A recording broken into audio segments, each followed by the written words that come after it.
Right, it is the Coach. 14th day of November, 2025. Good Friday morning, everybody. My name is Chris Hockey, and welcome to your little Power Trip morning show.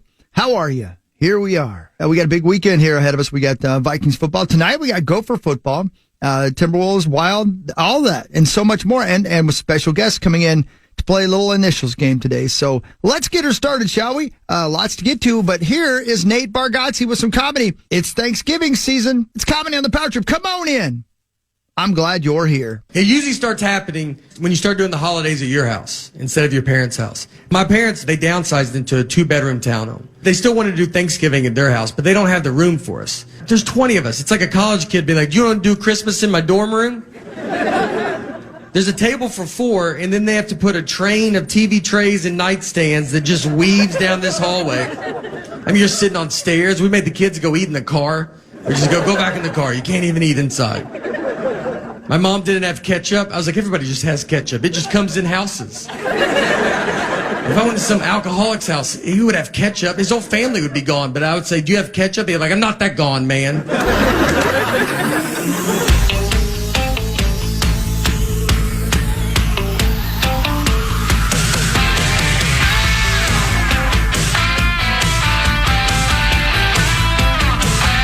Friday, November 14th, Power Trip Morning Show. I'm Corey Cove. That's Chris Hockey. There's Zachary Halverson. No sauce today. He's in Las Vegas, Nevada.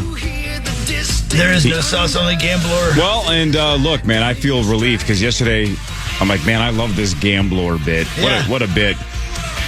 We need to lean into this. And then Sauce goes, that's Dov's bit. And I'm like, God dang it. I walked right into the trap that Dov came up with Gambler, right? Well, luckily, there's Twitter. About 9 billion Simpsons fans tweeted at us and said, that's not Dov's bit, that's from The Simpsons. So now I feel so much better about saying that's a great bit. It is a great bit. Because Dov didn't come up with it. He just likes The Simpsons. Hopefully Gambler has already taken over Sauce, has infected his brain, and Sauce is up at 3:30 Vegas time just hammering max bet. Yeah, I would guess he hasn't been to bed. Ooh. He's been in chase mode all night long, I guess. Oh, I hope. Because otherwise, Sauce from not that many years ago would have gone to bed at about 7:30. Oh, yeah. Yeah. Even in Vegas. Yeah. Not anymore. Oh, Gambler's taking over. Yeah, it's got him now. That happens, it'll pull you right into its cave. Been in there. I decorated the place. Mm-hmm. You dated him for a couple of years. I did, yeah. I thought I'm going to be in here for a while. I might as well have some sex. Yeah. If Gambler takes over your entire body. Sure. But then you move in with him. Yeah. Isn't it just like banging yourself? Sure. Yeah. Yeah. Obviously. Sure. Okay. Yeah, of course. Yeah. It goes without saying. Hey, whatever works. It doesn't work. It works for a minute or two. Then you Gambler. realize your hand is sore and you got no money in your bank account and you got to get the hold of your life. Right. But by then it's too late. So you just say, forget it. I give up. And then, the authorities get a call and, sooner or later you realize you got to go back to being meat sauce. And that is Gambler. That's right? Yeah. Right. Before you know it's over, it's over. It's over. Yeah, you have no idea. And then you look around and you're like, wow. Wow. Way to go. I've only been here for 24 hours. Yeah. Thanks a lot, Gambler. Yeah. What happened? Great bit, Simpsons. Yeah. I look in the mirror and don't recognize the person in the mirror. And I've only been here for 18 hours. You know what's crazy is we're talking about your demons. We're talking about Sauce's potential demons. Yeah. And all it makes me want to do is go gamble. Yeah, I know. Yeah. No, nuts. Yeah, you got it's like Gambler adjacent. Yeah. I'm not infected, but I just want to, you are. Like if I'm at the same party as him, though, I might wink at him from across the room and be like, what's up, buddy? Did you just How are say you? that you're not infected? I'm not infected with Gambler, where I black out and I don't know where I am. I would say I just love gambling. There's 60% of the time you're talking about gambling on this show. That's my favorite thing. That's what I mean. Well, hi, Gambler. But Gambler lacks self-discipline, right? Gambler is a train without a track. Mm-hmm. I'm a train on the tracks going, let's take this train to the casino. Sure. I mean, sure. As often as possible. Yeah. And once in a while I hop off the train and, go watch the kiddo do a gymnastics meet or something. And then I hop back on the train and say, where's the next stop? Let's go. Sure. Yeah, you keep telling yourself that while it works. It'll last a while. Enjoy Like it. I said, right now, I don't believe I'm infected by Gambler. But by the time I realize it's too late, it will be too late. Well, you got THC blower over there and Disney blower over there. So, Yeah. I mean, everybody's Weed got blower. their blower. I'm a little gambler, too. Yeah. Yeah, You got a lot of blowers on you. Yeah. Let's hear it for the blowers. Zach has a whole bunch of festering addiction. That's You really true. do. Yeah. And some festering other things. Yeah. Yeah. I got to get that itched. Yeah. I mean, Zachary, rest of your life. yeah. You cannot use any kind of THC or you can never go to Disney again. Is that an option? No, one of the two. No more THC the rest of your life or never go to a Disney park ever again. Damn, that's tough. Yeah, sorry, Walt. It's been fun. Yeah. But I could probably get by without the Diz. Oh, man. FOMO would be off the charts, right? 5 years from now, Yeah. they have 2 or 3 just epic new rides That's and the you're thing, yeah. checked out. Yeah. They're doing a lot of Magic Kingdom work right now, so damn. Well, tough call. Get back to us, buddy. You smoke enough, though, or take enough, and you'll believe you're anywhere. That's a great point. Just get super point. high and think you're on a ride. Yeah, you might. Well, and you will be on a ride. Yeah, magic carpet ride. Yeah. Just dress up as Mickey Mouse from Fantasia. Diddle yourself. Ditto yourself. Yeah, Play yeah. with your sorcerer's apprentice little cane or staff or bow or whatever the hell what does he have in there? Some kind of like, doesn't he have like a, it doesn't matter. Your What do I care? I haven't seen that movie in masturbation forever. Yeah, masturbation blower. That's it. You got a lot of addictions. Festering addictions. Yeah, they're festering. A lot of They're festering. playing the 7th Street entry tonight. Lucky bastards. Yeah. Very good. Enjoy it. Enjoy it. You know. You know, we've mentioned this before, but I bet I've been to First Avenue in my life. Let's go, I don't know, somewhere in the 50-ish range, right? Okay. Something like that. With a lot of them being in my teens and 20s, I would go to almost any show I could possibly get my hands on that I thought was cool. Were you 15 though? Because Oh, the news. anyway, yeah. Yeah, 15 was the first one for Weezer. Anyway, see? I have never, not once, been to the 7th Street entry. Not nuts. First Ave like 50-ish Sam. Are you times. serious? Never been to 7th Street Really? entry. Neither Nope. one of you? Nope. Zach, Not you've once. Never been. Never. I've been really only been a few times at First Ave. I wish I. It's the best. Yeah. You can just feel the history every time you walk in there. And it rocks. Like, it sounds fantastic. Yeah. Rock and roll. And you're close to the stage wherever you are. No matter where. Exactly. And sometimes Jared Leto yells at you and just berates you and doesn't understand there's a guy in a wheelchair and a blind guy. You have hold a grudge galore. Yeah, but that one I embrace. In fact, I don't even think that person has infected me. I believe I truly am that person and I infect others. I am the origin story of hold on to grudge blower. It's hard to say. Freaking ass Jared Leto You yelling. share that story as if it's a bad thing. Some of us would have liked to have been talked down to by. Yeah, right. Well, but not if you're with your wife who does not like to be in the spotlight and got completely embarrassed and left like 2 songs later. She's like, can we leave? 100%. Well, That's because Grump Blower over there beside her had already ruined the concert for her. No, at that point, the person who had taken over was, I wish I would have yelled this, and I regret not thinking of this God. faster blower. Oh, man. Because when Jared Leto yelled at the box at First Avenue, like, why aren't you guys losing your bleeping minds? Well, this guy's in a wheelchair and that guy's blind, so we're... I'd like to introduce you to Let It Go Blower. But like, I had a window of, I could have screamed at him back and the whole crowd would have heard me because that awkward silence when he was like, who are these people in that box? You guys think you're better than everybody else? That's what he said? Yes. The Hollywood actor? I mean, kind of, yes. Exactly. That's No not what he said, but that's what self-awareness. you heard. Yeah, I'm paraphrasing. It's like when Sauce quotes me. It's the gist of it. It's close enough. Long story longer, unless you're getting yelled at by Jared Leto, First Avenue is unbelievable. If you yelled back, that video would have gone viral. Yeah. It would have been great. Yeah. Like, look at this douche. Hey, my kiddo went viral on TikTok. What? Yeah, Bailey and her boyfriend posted the Stranger Things thing on Halloween because they went as Steve and Nancy as for Stranger Things. Over 1 million views in the last 10 days. Was it them or their front door in the background?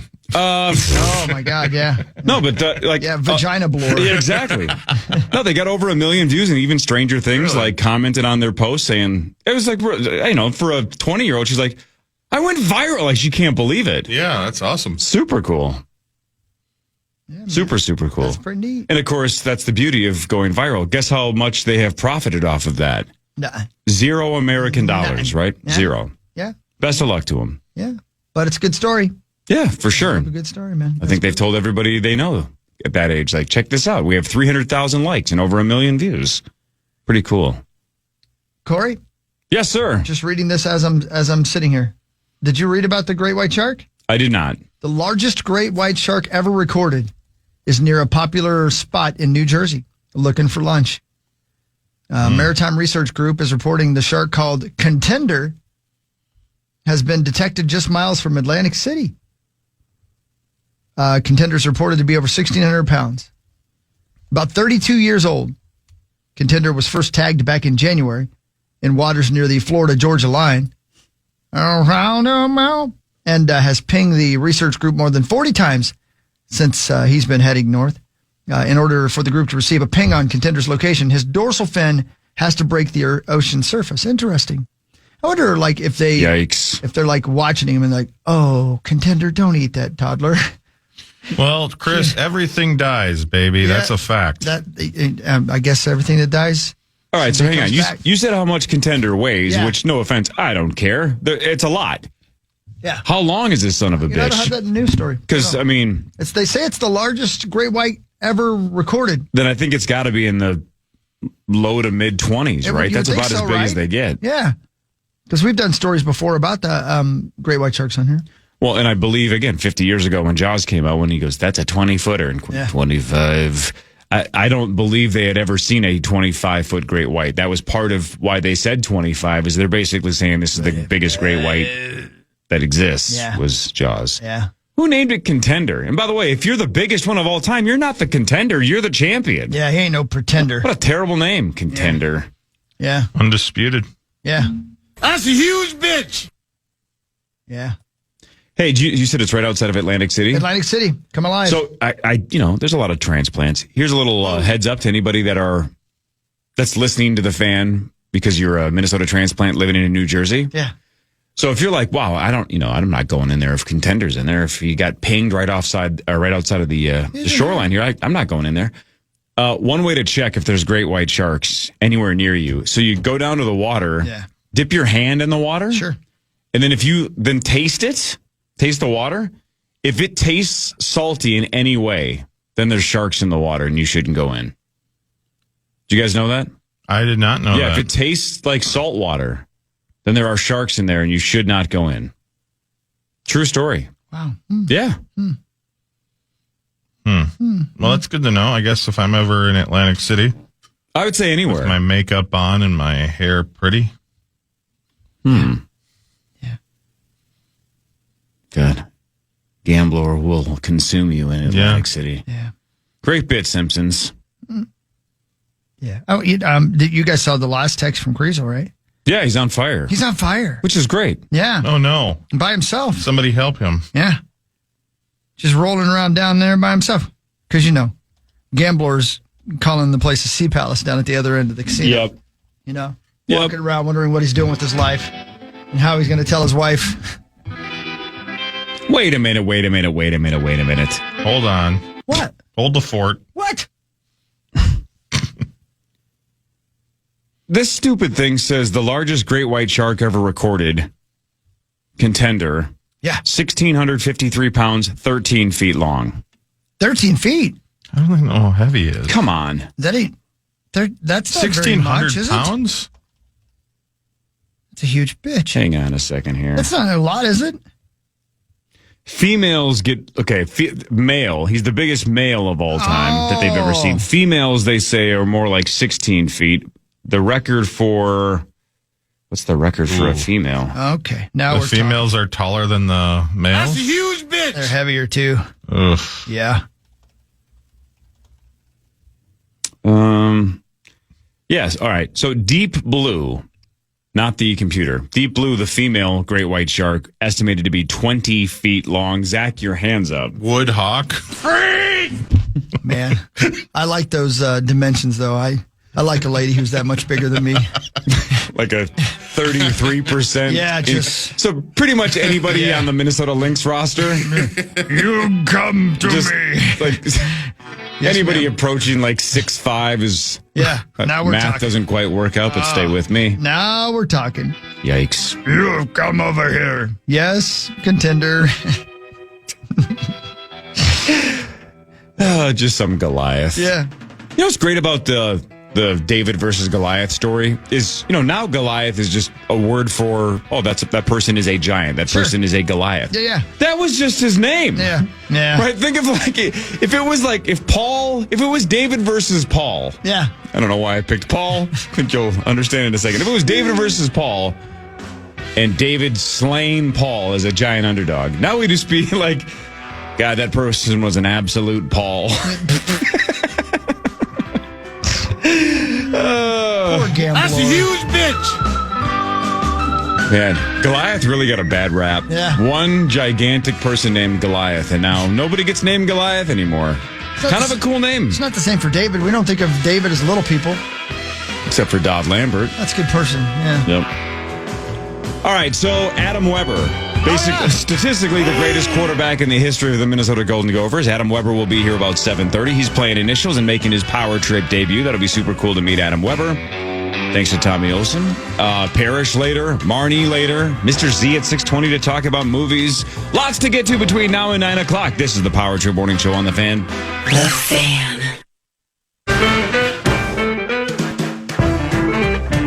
Good morning, everybody. We're going to Patrick Martin Show. Here we are, ladies and gentlemen. J.J. McCarthy. No, I'm sorry. Justin Jefferson, the other J.J., talked to the press yesterday. Addressed a lot of things. Says he's got to get back to being him. Got to get back to being J.J. year 3. Somebody said, what the hell does that mean? This is what he said. Just the big, plays. Of course, that year I had the Offensive Player of the Year. Just different moments in that season. I felt like I was just on a different level. So just trying to work back into that, the feeling of being out there on Sundays and going out there and just killing it, whoever's in front of me. So just having that mentality back and just, being back to my old self. When we talked to Adam Thielen in about 40 minutes or so, I want to ask him about that. I wonder how often, as a professional athlete, you're watching film and you're like, I did that. That's me. That's how I did, and everybody in the world saw me do that, and I got to get my ass together.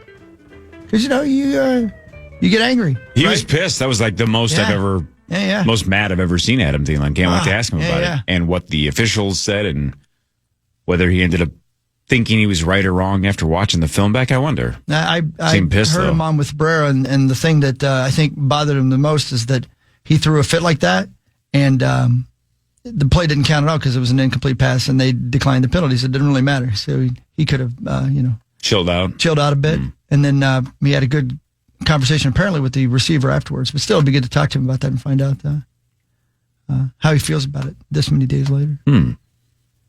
Yeah. I don't know. He's pissed though. Oof. Fuming. Yeah, he's pissed. Yeah. The JJ post though too. It's like it's another good reminder too that your tweets get interpreted 1,000 different ways. So you might not want to be cryptic, right? Like Stephon Diggs was really good at that back in the day too. A lot of them like posting like mysterious things.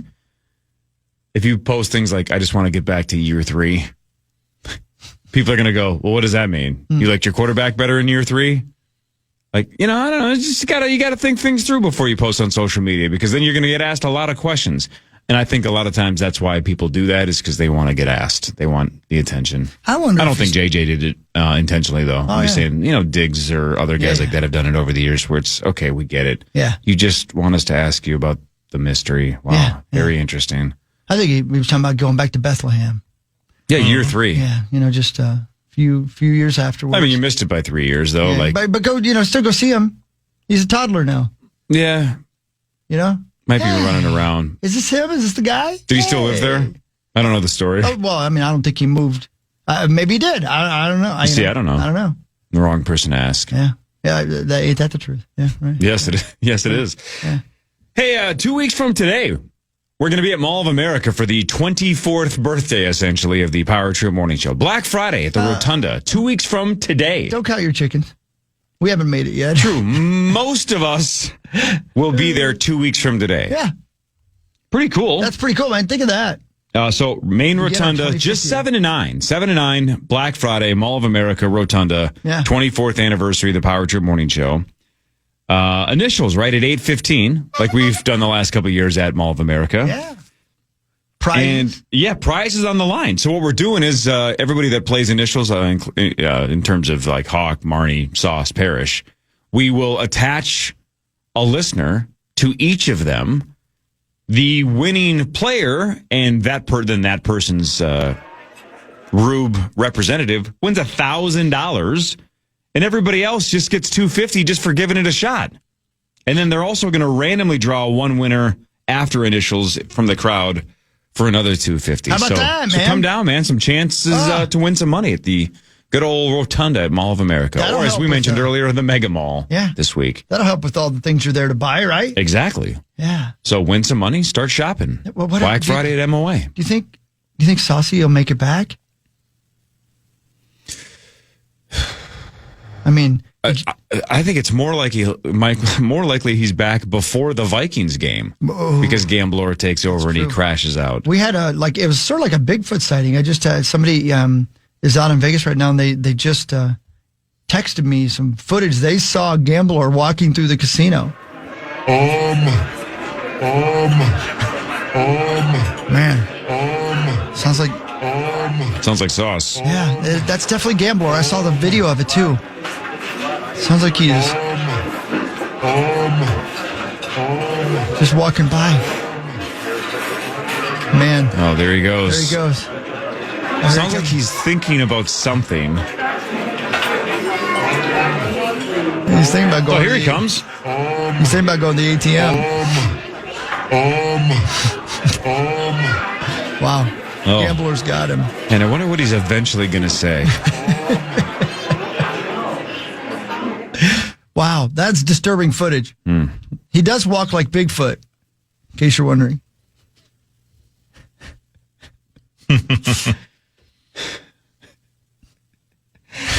Oh, man. He's been up for a long time, and he's lost all his money, and he doesn't know how to tell Cal. Been there. I can't wait to find out what time he went to bed last night. Yeah. Because it sounded like Creasel went gambling solo, which means Sauce checked out. Yeah. Do you want to ask him? Sure. Ask Gambler. Gambler, what time did you go to bed? He doesn't remember. He's stuck in the trance. That's what happens, man. Been there. The thing about the thing is,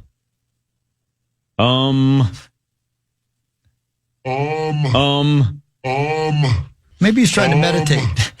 Well, that might take the edge off. Yeah, it might.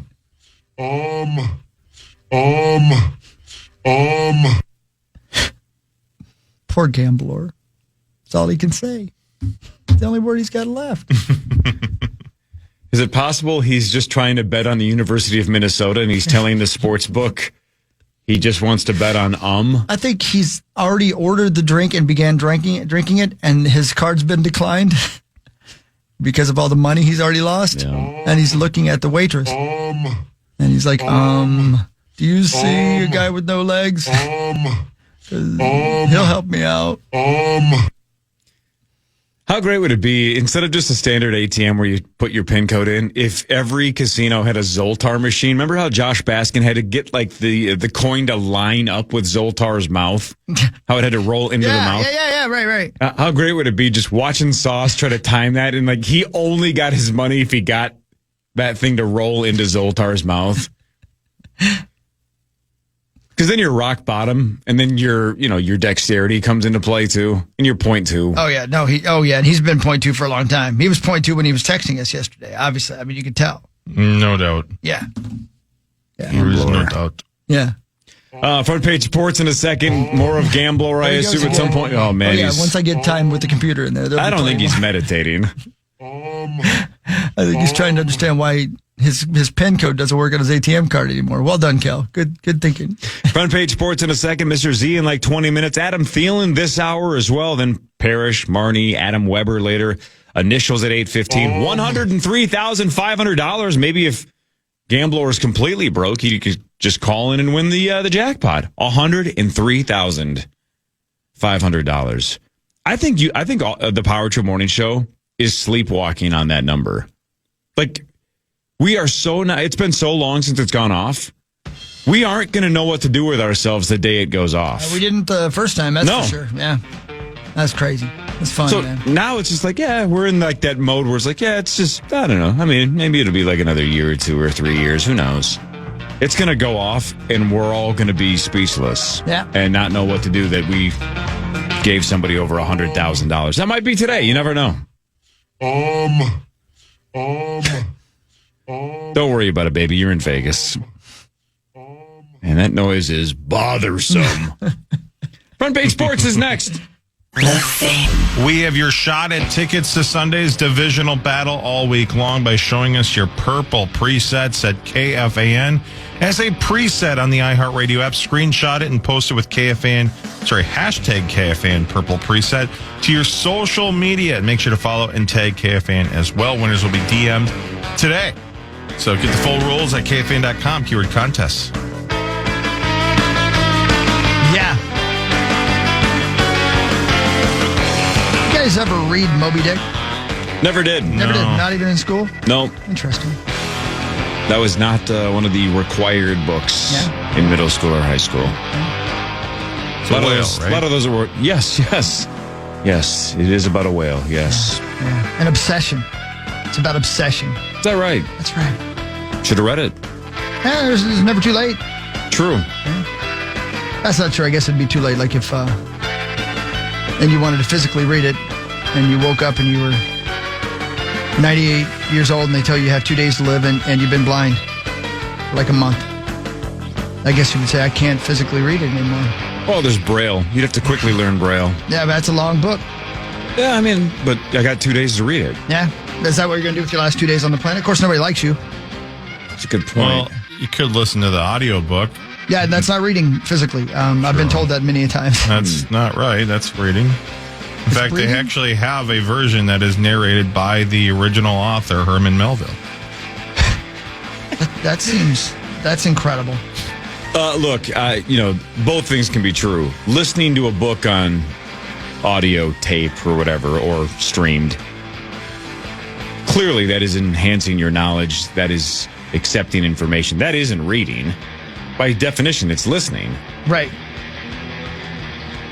You know what I mean, Zachary? Like, if you ever read Moby Dick, if you listen to the audiobook, I'd say no. You've heard it, you've consumed it, you now understand it. I wouldn't say you read it. I mean, do I read Smartless every week? The term reading is a social construct. Tell me more about that. Yeah, explain what you think reading is. Interpreting a story. Like you can get a good read on a receiver. You're not reading words. There are multiple meanings to the word read. You know how I knew that? I once read a dictionary and saw it. It was left to right, top to bottom. I listened to the entire Merriam-Webster dictionary on audiobook. You make weird choices. Did you learn anything? Not really. Yeah. Boring. Yeah. Did you get to the word boring? I did. I got to the B's. Oh. And the C's, and then I stopped on the D's. That makes sense, and that's on brand. On brand, and also that's still a lot. It's a lot of words. A lot of words. Here's a lot of words because this is Front Page Now Sports. for Front Page Sports, presented by Holiday Station Stores. Holiday Station Stores, you can get Celsius 2 for $5, and you can mix and match any flavors you want. What was the one Tommy had yesterday? Mandarin marshmallow? Yeah, that's what he said. But they got that spritz vibe. They got a whole bunch of different flavors of Celsius, whatever you need for some energy. 2 for $5 for a limited time at Holiday. Thanks, Holiday. Yeah, I had to check his work because I thought he was making up the words Mandarin marshmallow and just making us look like foos. But that really existed. I saw it yesterday at Holiday. Nuts, right? Mandarin marshmallow. I don't know, man. Everybody remaining in Power Trip Survivor except for Marnie had the Patriots last night. And for a second, just a second or two, it was dicey. Oh. But then after that, the Patriots took over 27-14.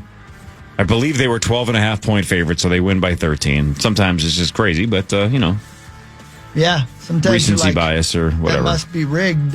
27-14, they beat the Jets. That is their 8th consecutive victory. Travion Henderson, the star last night, 3 touchdowns, 2 of them rushing, 1 of them receiving. He had 62 yards on the ground. Drake May, 25 of 34 for 281 and a score. The New England Patriots have won 8 straight and are now 9-2. His first rushing touchdown, when he turned the corner and decided he was going to go straight ahead, it was like God pushed him from behind. That's how fast he got up to speed. It was unbelievable. And then he hit the defensive lineman, and somebody got behind him and pushed him into the end zone. But the acceleration was incredible to watch. It was almost breathtaking. It was like watching somebody hit the gas in a Tesla. Unbelievable, that kid. Jeez Louise. You know what sucks is, again, we'll never know this unless somebody writes a book at some point.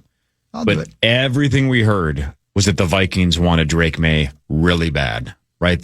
They wanted Drake May. How do we get Drake May? And, the Patriots didn't budge. Those teams at the top didn't budge, and they didn't get him. They didn't trade up and get him.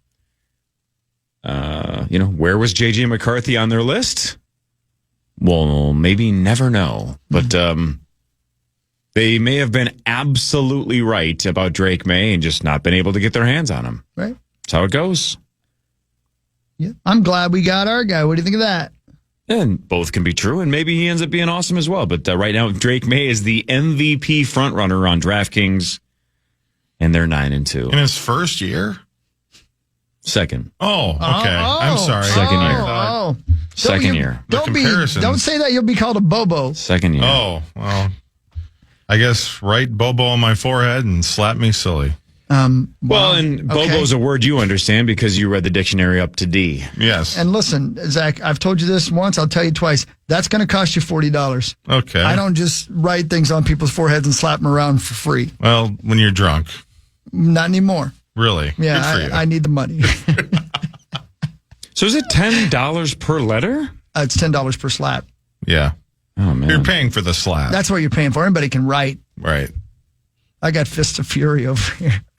Oh, jeez. Dude, I wrote SmartList this week. You did? Yeah. Really? Well, writing is a social construct. Yeah, it is. It is. He's right. Yeah. Yeah. Like you can be right about something. Yeah. See? Yeah. I stopped after your name in the dictionary. You're clever. I'm going to miss you next You week. got the DIs. Yep. Oh, God. You're going to be gone. Gambler's going to be back. Yeah. He'll be sitting in that chair Yep. looking for Just as clever. Looking for more appearances. Oh, God. He's probably doing a Kemp's Milk appearance sometime this weekend. Well, milk was a bad choice.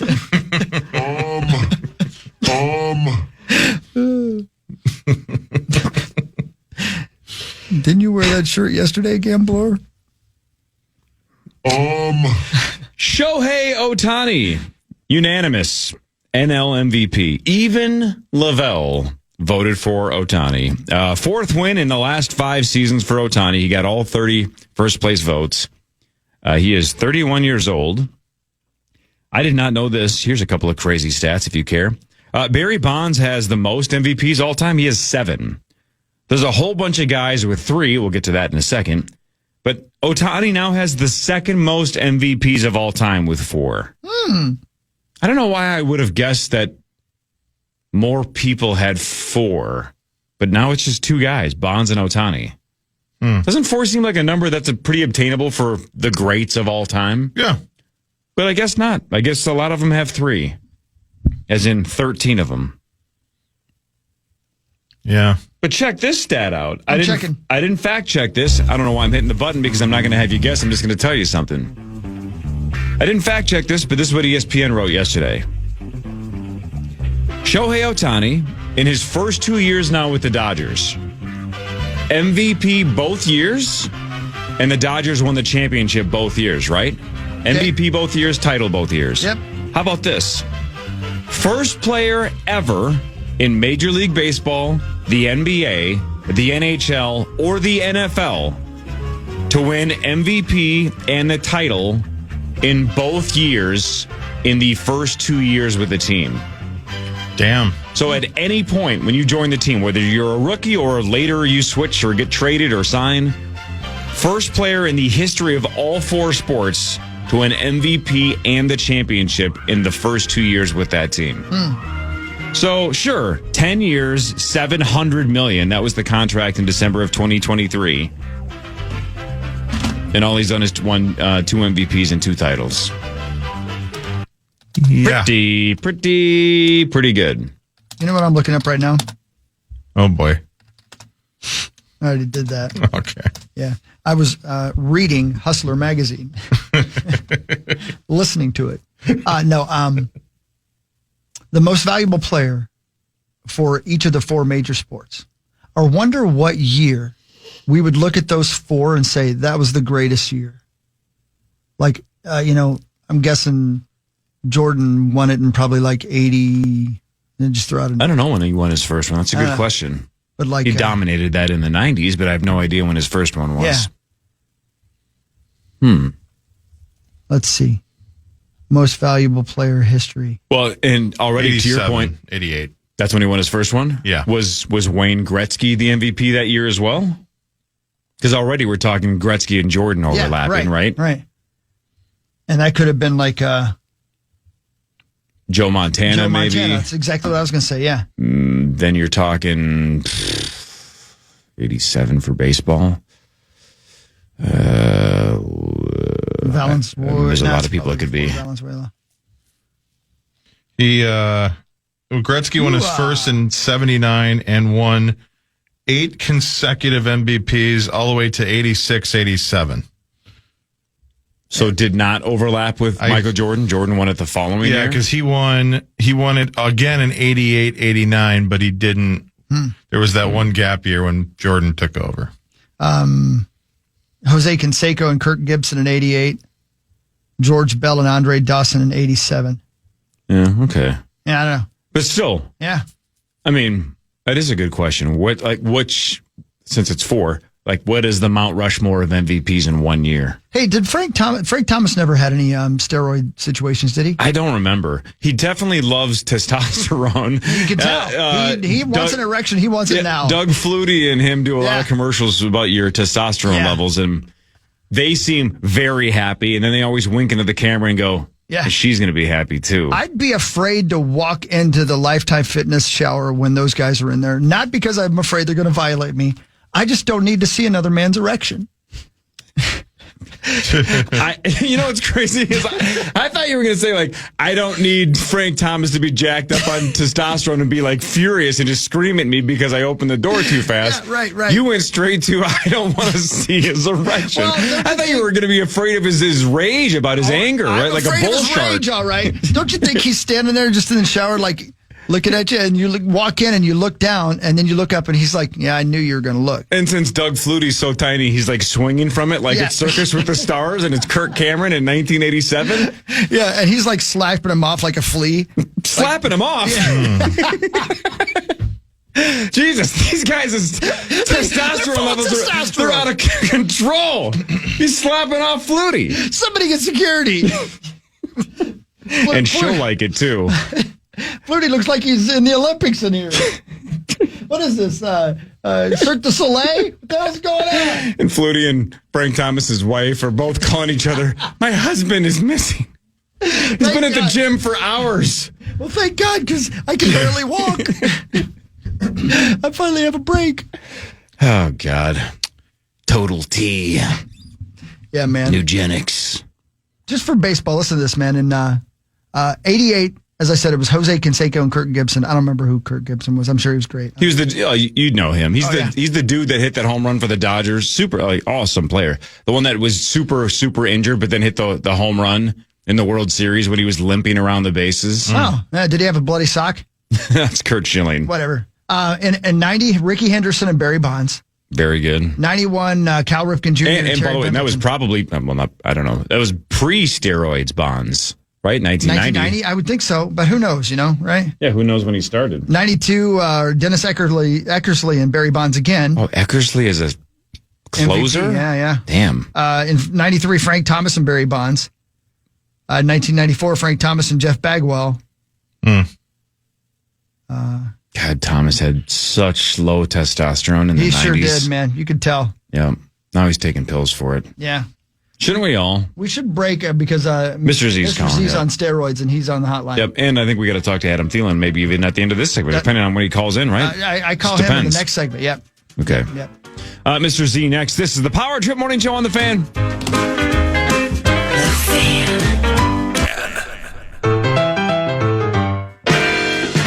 Hey, Vikings fans, it's a Purple Friday, and that means we're taking your talkbacks for tickets all day. Use the talkback feature in the iHeartRadio app right now. Give us your favorite Vikings-Bears moment of all time for your shot at a pair of tickets to Sunday's divisional showdown. And don't miss out on your chance to cheer on the Purple this weekend. Full details at KFAN.com, keyword contest. All right, let's talk films with Mr. Z. He joins us every Friday to talk about what's at the box office this weekend. Mr. Z, good morning. Hey, good morning. All right, I never saw the original Running Man, but obviously it's a name that I remember. Harrison Ford? Who was in the first one? Was it Ford? No, it was Arnold Schwarzenegger. Oh, Schwarzenegger. Arnold, yeah. Never saw it. Glenn Powell, though, the star of this one, Running Man 2025. Yeah. Your thoughts? Yep. The thoughts were, I was young when Running Man came out, and it was so corny and so cheesy. Richard Dawson was perfect, and I loved Running Man. I don't think it was a good movie, but it's such a ridiculous movie that it was way more fun. This one has been remade. It wasn't very true to the Stephen King story. This one is much more relatable to the story, to that Stephen wrote, but for me personally, it's not quite as fun, if that makes any sense, because it's more real. So, but with that being said, I thought it was very good, and it's about a guy who's down on his luck. It's the future. This isn't any spoilers, and they have a way you can sign up to audition to be the Running Man. And if you can live for 30 days while they send out groups of assassins after you, and there's cameras everywhere, then you can win all this money. But it's run by some crooked people. So anyway, the whole premise is fun. And Josh Brolin is the Richard Dawson character in this one. He's awesome in everything. Yeah, he's in a lot. Yeah. He's always good. All right, 63% on your favorite website. Slightly worse is Now You See Me, Now You Don't, the latest movie in that franchise where a bunch of magicians rob stuff. Jesse Eisenberg and Woody Harrelson and whatnot. How many is this now? 3? It's got to be 3 or 4. This is 3, yep. It's 3? Yep, and I think they said first one came out like 10 years ago, approximately, I believe it was. So, now here's my take, and I don't want to... when I saw the first Now You See Me, it seems the premise is fantastic. A group of magicians get together to pull like really clever heists using their distraction and sleight of hand and everything. And you're like, that is the coolest premise. So I went and I'm like, it was all right. I'm like, oh, it's not quite as good as that. But as I was walking out, everyone else was saying how much they loved it. It was great. And so it's one of those that I somehow missed. It didn't quite click for me. But the people who like it, I don't think it was as clever as I thought it was going to be, but it's just a ton of fun. But it's not as clever as if like Nolan did it. That would have been, because that premise with Christopher Nolan, that's what I was thinking it was going to be. And it wasn't quite to that level. I think is Nolan one that's doing the Odyssey with Matt Damon? Yes. Yeah. When is that supposed to be out? Next year? July. Year after? Oh, July. Yeah, Man, but that's that's gonna be funny. sick. He's so good, and I know the marketing team on the sometimes as we've talked about, Hollywood has no idea what they're doing. But when you watch that teaser, you just know. I mean, it's like 30 seconds long or whatever, and you're like, all right, I'm in. I can't wait. Yeah, the that's formula's July. there. This next year is going to be so much more fun. This has been another tough year, but Nolan, that movie comes out 2 weeks before the new Spider-Man film, which it's just the last one was basically the biggest movie of all time, and so that this next July is already shaping up. So going to be a fun year. Well, if we had Barbenheimer, why can't we just move Christopher Nolan's movie back a couple of weeks and have some kind of Odyssey Spider-Man crossover? Yeah, Spiedacity or something like that. Yeah, well, let's work on that. Yep. And then we're getting ready. I mean, really, this hopefully we get kickoff next week. I can't wait to talk next week. Wicked for Good opens. Yeah, and the box office numbers behind that are going to be ridiculous with Zootopia. The Thanksgiving weekend, which is possibly be the biggest Thanksgiving weekend. Thanksgiving weekend is the Friday, the funnest thing. If you happen to be out at a theater, it's become a tradition to bring, kids get in their pajamas and they bring their blankets and you get in the recliners and you get your candy and you watch so. A lot of people on next weekend for Wicked are going to save going to it or go to it again on Thanksgiving weekend with their family. But if you do go to Zootopia in your pajamas with blankets and candy, just make sure you bring your kids. Hey. yeah, or sit near them so they think you're not some weird old dude. Yeah. Well, let's not do a ruse here. Let's make sure you actually brought kids. Mr. Z, you're the best, man. Thanks. Appreciate it, dude. Yeah, we'll talk next week. About Wicked, hopefully. Can't wait. Right on. All right. See you, dude. There he goes. Looking forward to it. You know who I bet is a big Wicked fan? I bet Adam Thielen. I bet he likes it. I bet he's not. You don't think so? I'm going to guess no. I bet he's seen it like 4 times. Have you seen Wicked, the movie, the original one yet, Adam Thielen? I have seen it. I enjoyed it, but it's not like my favorite movie of all time. Yeah. All right, well, we have to ask then. Does something jump into your mind as your favorite movie of all time? Oh, my goodness. I mean, Mighty Ducks series? Yeah. No, I can see it, man. You know what's weird about that? I'd always heard that the one of the arenas that they filmed Mighty Ducks in, Adam, was in Fridley. I think it's, a university and maybe Central Avenue right there. And I remember driving by it one time and saying, yeah, okay, that's where they filmed it. It's not there anymore. There's a giant apartment complex right now. That was sad. How many arenas around here did they film it in? And Adam, do you remember that being a big deal when you were a kid that the Mighty Ducks was actually filmed here? Oh, yeah, that's a big deal for sure. And then, I mean, just those childhood movies, I feel like you don't get any better. I now, with my kids, bring them back and I watch all those old movies that were so good. I feel like they just don't make those movies anymore. Yeah. See, but think of how influential movies are, right? I saw Point Break and have wanted to rob banks ever since. I saw Rounders and it changed my life. All I've wanted to do is play poker for the last almost 30 years. Adam grew up watching sports movies and now he's a pro football player. Yeah. Like, don't say it doesn't matter. It does. You got influenced by the Mighty Ducks. And listen, I'm not gonna go crass on it, but you know what movies I watched and how it influenced me. Oh boy. And look where you are now. You said Weird Science changed your life. It did.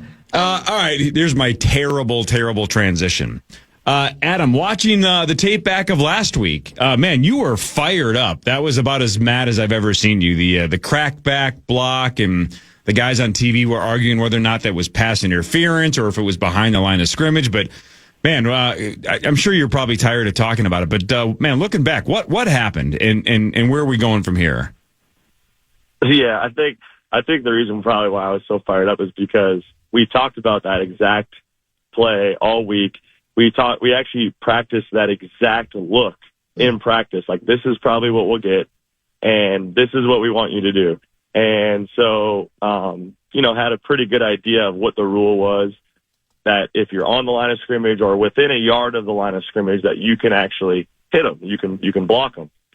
And it's not pass interference, because if it's past 1 yard down the line, from the line of scrimmage, then it's pass interference if you touch them. So I'm like, all right, cool. So go down the line of scrimmage. I actually waited for him to come to me because I knew that if I full throttle went at him and crushed him, the obvious penalty. And, waited for him to come to me. And then at the very end, I naturally protected myself because he's running full speed at me. And I think the shock of him not seeing me actually made it look worse than it really was, because I didn't really hit him that hard. And then I think the frustration of like these refs, they kind of like sometimes forget like that we're playing football, and that like, yes, there's rules, but I think sometimes they forget the feel of the game. Like, was that really malicious in intent? Did I hit him in the head? No. So I think sometimes they just forget, like, yes, there's a rule book, like you can't crack back, you can't do these things, but like, what does it look like in football, and how does that apply to like a real full speed rep? And so I think that's why I was most frustrated. And I think a little bit of what they were saying back to me, made me a little bit more frustrated. I don't think they really understood the rule. So, yeah, interesting play. Obviously I can't do that. I apologize to the ref after the game. And he said that he needed to get more clarification on the rules. So all good. It's interesting because I heard you bring that up with Barrero as well when you talked to him on Monday. Do you know what the percentage of referees who are former players, at least at the college level, is? And do you think it maybe should be something that is a requirement? Should we have people doing that job who have played the game? Would it help you guys? So this might be a little bit of a hot take, and I don't know if I should be going here, but I'm going to. Okay. But I think we need to have full-time referees. I think it's ridiculous that we have, and no offense to these guys, I mean, they obviously love their job, and they put a lot of time into it. I know they do.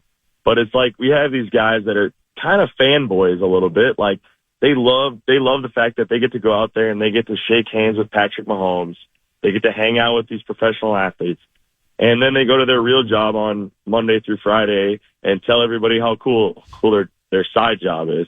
I think that there should be full-time referees. I mean, the NFL is billions and billions of dollars. There's so much money in the game. There's so much betting on the game that these games matter so much to not, obviously the people that are gambling, but what about the people that put so much time and effort to try to go and perform well and win games and all the time the coaches put in? That they deserve to have full-time referees. And, that's my take on it. And I think it's very easy to do. And I don't know why it hasn't been done. Oh, the aggregators are going to love that soundbite. That is a hot take, Adam Thielen. It is a hot take, but I'm glad you said it. And especially as this is not a league that's hurting for money. Let me just say that. It just seemed like something they could afford to do. It's the same thing we've talked about with like the cameras over the years, right, Adam, too? Is like, we shouldn't have goal lines that don't have every angle, whether or not the ball was crossed. It's when you're a multi-billion-dollar corporation like the NFL, we got to have everything lined up. That's why, hell, for God's sakes, even let's not have wires take out, field goal kicks. Like, let's have a clean operation here. There's a lot of money on the line. We actually, speaking of cameras, in Carolina, we weren't playing a whole lot of primetime games. And so we had one game where they called a touchdown catch not a catch. And they actually said that if they had more cameras, they would have called the catch a catch after reviewing it. But they didn't have enough cameras because it wasn't a primetime game. And so they couldn't overturn the call because they didn't have the right camera view, even though they said, like, if we would have had this view, like, you can clearly tell that it would have been a catch, but we didn't have that clear evidence. And so, that's kind of proves the point. Yeah, that's pretty nuts. Hey, back to the actual game, though. So, again, JJ's in his fourth start. We get it. Long way to go, right? Work in progress. When he's up and down and making some great throws and then he's airmailing some other ones, like, what do you, as a receiver, what do you say to him to make sure that you try to keep him Zen mode, that he's still meditating in game somehow? How do you calm him down and go, like, you got this? I know you airmailed that one to Justin. Justin's getting a little frustrated, but it's not you. Just keep doing your thing. Yeah, I mean, I think any quarterback or any athlete, like, just let it loose, man. Like, just let it fly. Like, you're unbelievable. Like, if you see the way that he practices, watching some of the throws he made yesterday, you're like, man, like, he can make all the throws and he can throw those touch balls. He can be accurate. He can do all those things. So, I think as a young player, sometimes you try to be perfect, right? Because you're finally able to show what you can do, and you put so much time and effort and so many reps into being the best you can be. And I think sometimes you just tend to try to be perfect. I'm not saying that's him. I just think, I've been there where you just like try so hard to be so perfect with your routes and try to catch every single ball and make it look so perfect. But I think when you learn as an athlete to just let it fly, like you put the work in, you put the prep in, you've made all those throws a million times, and just go let it fly. That's when you're at your best, and that's when he's at his best. I think you saw that against Detroit at times. Him just letting it fly and just not worrying about being perfect, and it's not going to be perfect, and that's when you're at your best. Adam, one more thing back to last week's game, and then I promise we'll ask you about Chicago before we let you go. But I wonder, I just had this thought pop into my mind. If that had been me on the field, I'd have gotten a text from my dad after the game saying, I need the names of these referees. I'm going to fight them. And I'd have gotten a text from my mom saying, you need to take a deep breath, son. Are you okay? What is the reaction from your parents? Because we're all parents, right? You're a parent. I'm a parent. Obviously, Corey is as well. It's always interesting to find out what is happening in the minds of our moms and dads when they're watching their adult children do things on television.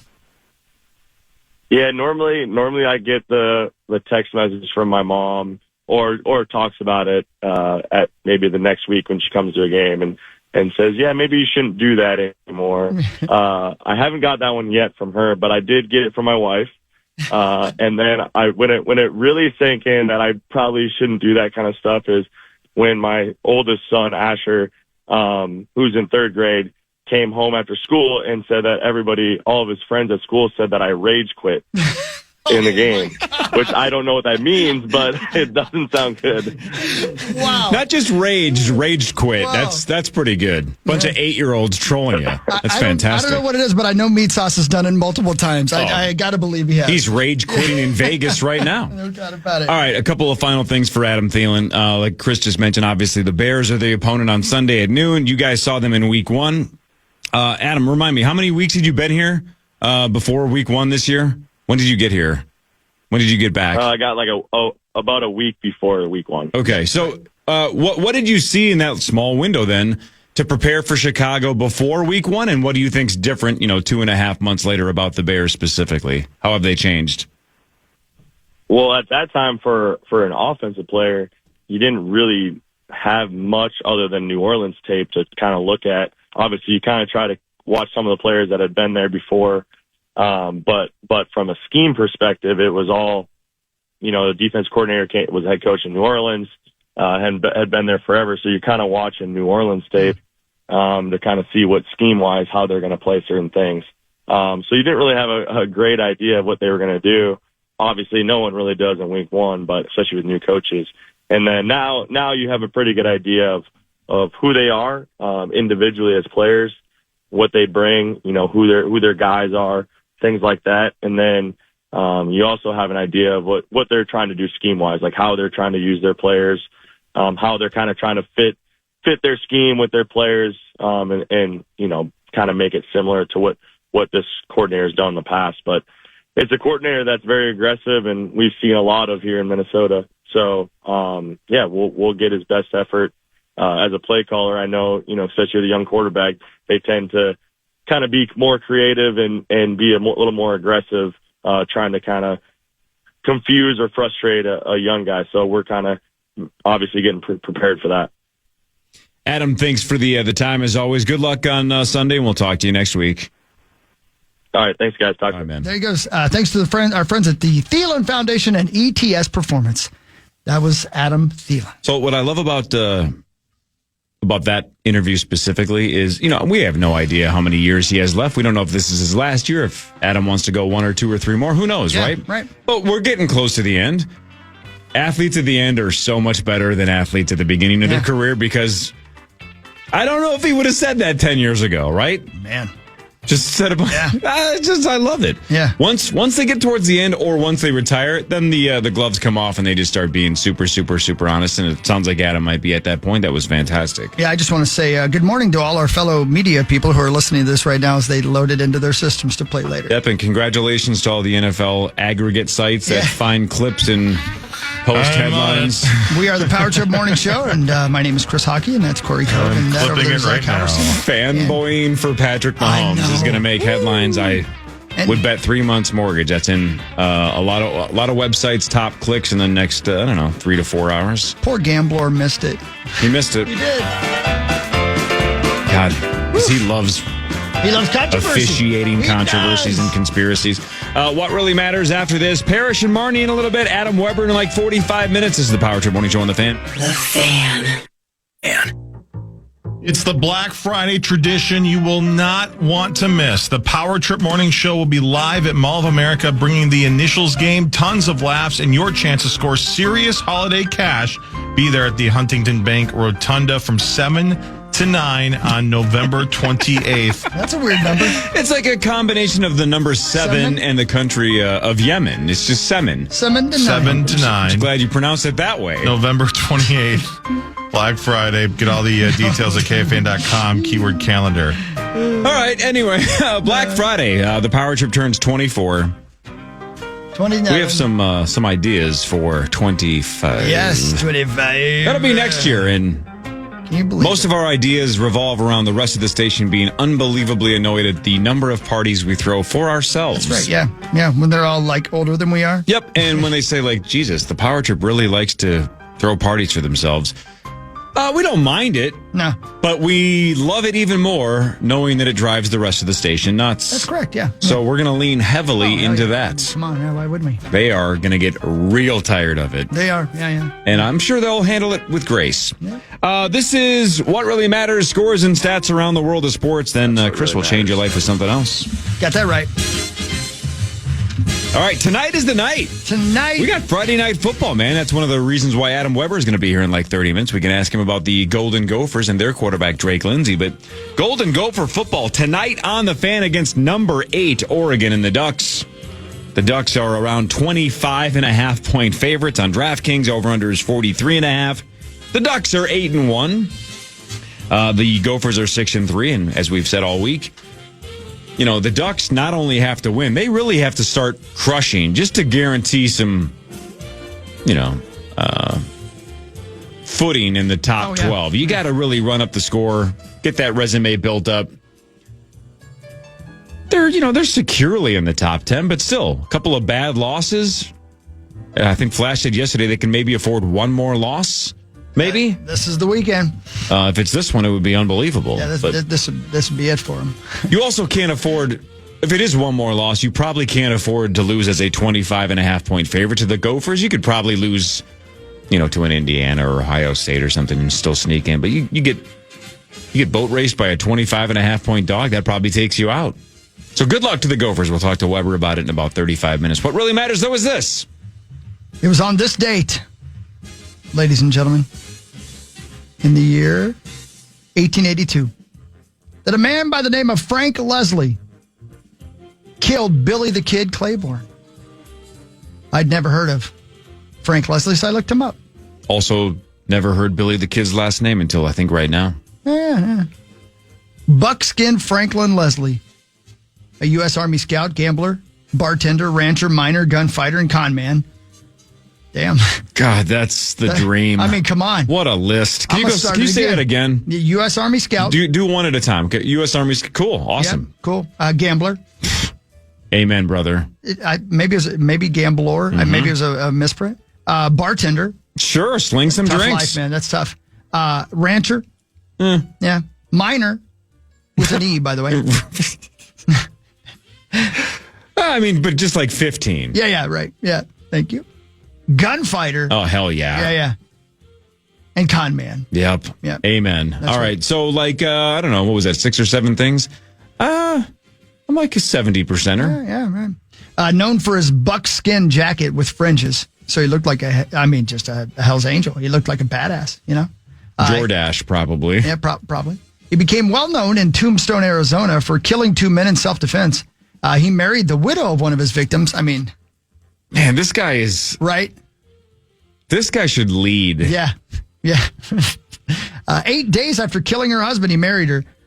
He didn't... 8 days? Yeah. You might want to investigate. Wait a minute. Yeah, I was going to say, did they have a previous relationship or was she just so smitten by him? Yeah.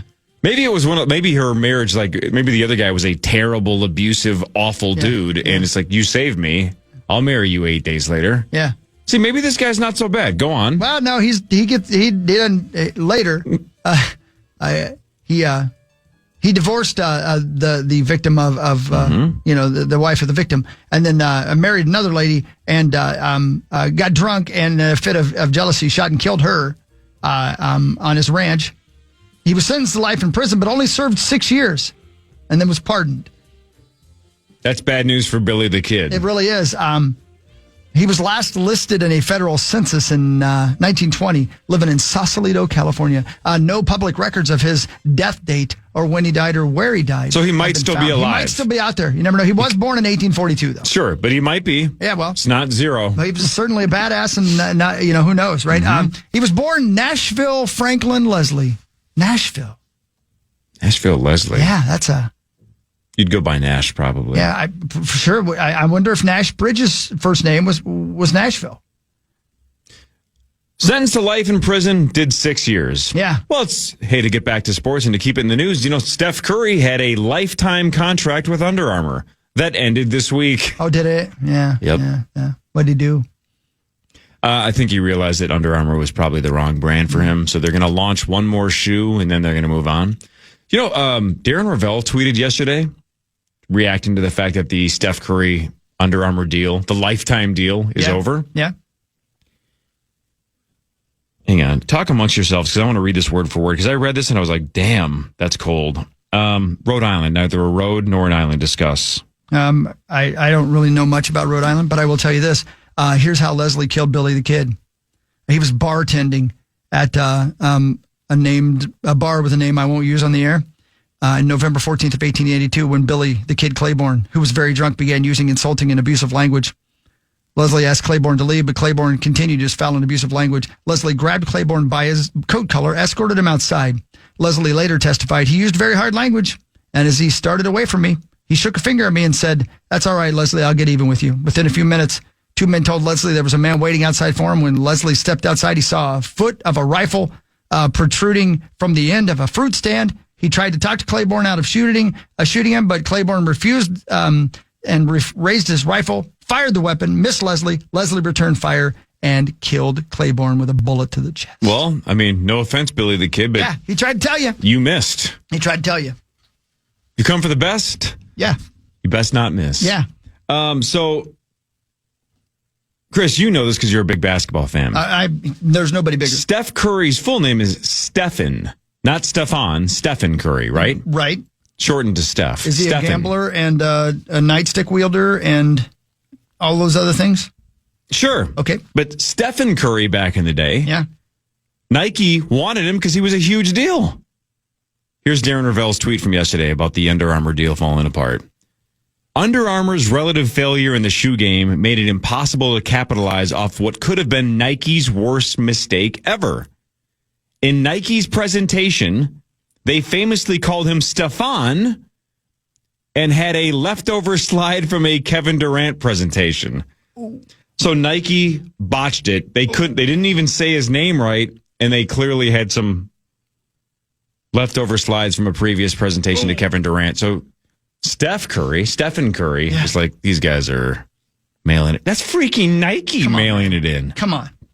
So we went to Under Armour, and since I had stock in Under Armour at the time, when Under Armour signed Curry, Jordan Spieth, when it looked like Spieth was the next big thing, they got The Rock. Like, they started to line up all these stars, and you're like, oh my God, like Under Armour, they're going to take out Nike. Like, they are next.